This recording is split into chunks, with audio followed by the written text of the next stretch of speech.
સમાચારમાં સૌપ્રથમ વાત તો બનાસકાંઠામાં મુખ્યમંત્રીની મોટી જાહેરાત, ખેડૂતો માટે મોટી જાહેરાત કરી છે। 4 થી 6 માસમાં આખા ગુજરાતમાં ખેડૂતોને દિવસે વીજળી મળતી થશે।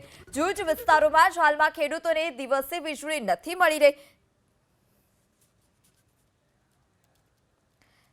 તો ખેડૂતોને લઈ મોટી જાહેરાત મુખ્યમંત્રીએ કરી છે। બનાસકાંઠામાં મુખ્યમંત્રી સંબોધન કરી રહ્યા હતા તે દરમિયાન ખેડૂતો માટે જાહેરાત કરી કે 4 થી 6 મહિનામાં આખા ગુજરાતમાં ખેડૂતોને દિવસે વીજળી મળી રહેશે।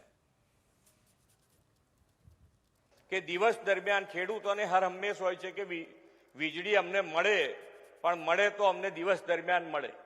તો આના માટેનો પણ ગુજરાત સરકારે માન્ય નરેન્દ્રભાઈના દિશા દર્શનમાં લગભગ હવે મને લાગે છે ત્યાં સુધી જૂજ એવો વિસ્તાર બાકી છે કે જ્યાં હજુ દિવસ દરમિયાન વીજળી પહોંચાડવામાં અમારે હજુ 4 થી 6 મહિના લાગશે। પછી આખા ગુજરાતમાં ખેડૂતોને દિવસ દરમિયાન વીજળી મળતી થઈ જશે।